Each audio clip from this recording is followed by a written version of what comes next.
তিনি হচ্ছেন আমাদের সরোয়ার ভাই, মুজিবুর রহমান সরোয়ার ভাই। তার পদ পদবি তো আপনারা সবাই জানেন। তিনি মেয়র ছিলেন, হুইপ ছিলেন, সংসদ সদস্য ছিলেন, তিনি বিএনপির চেয়ারপারসনের উপদেষ্টা। আমরা আগামী দিনে আমাদের যে নতুন যে সংসদ হবে, যে নির্বাচন হবে, সেই নির্বাচনের মধ্য দিয়ে আমরা বরিশালবাসী আমরা চাইব যে আমরা এমন একটা মন্ত্রণালয়ের মন্ত্রী আমরা তাকে চাই যিনি আমাদের যে দাবিগুলো, এই দাবিগুলোকে আমাদের অধিকাংশ দাবি তার মাধ্যমেই আমরা পূরণ করতে পারব। দলবাজির কথা বলেছেন, আওয়ামী লীগের 17 বছর শুধুমাত্র দলবাজি হয় না।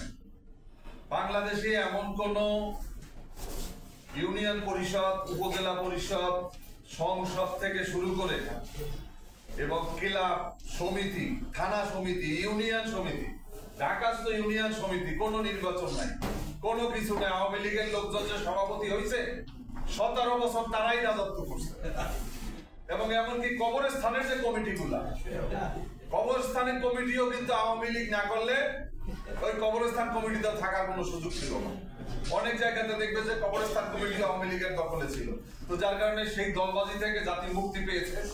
কে ক্ষমতায় আসছে এটা বড় কথা না।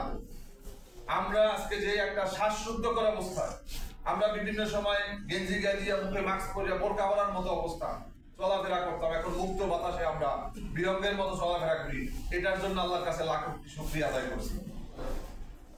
আজকে আপনাদের এই সংগঠনকে আমি আসার সাথে সাথে জিজ্ঞেস করেছিলাম যে এটা কি আমাদের যৌরা ম্যানশনের সংগঠন, কারণ এই যৌরা ম্যানশনের বরিশাল বিভাগ সমিতি মানে যৌরা ম্যানশন। আমরা এতটুকুই জানতাম, যথেষ্ট চেষ্টা করেছি। মাননীয় প্রধান উপদেষ্টা থেকে শুরু করে সব জায়গাতে আমার যেখানে যেখানে যাওয়ার সুযোগ রয়েছে, যে 3টি হাসপাতালের একটি হাসপাতাল আমরা বরিশাল এবং খুলনা, বরিশালেও একটা বড় হাসপাতাল আছে, খুলনাতেও একটা বড় হাসপাতাল আছে, এর মাঝখানে আমাদের জেলা হচ্ছে পিরোজপুর। এবং পিরোজপুরের আপনারা জানেন যে আমাদের যে একটা সেতু হয়েছে, সেই যে বেকুটিয়া সেতুর ওই জায়গাতে যদি একটা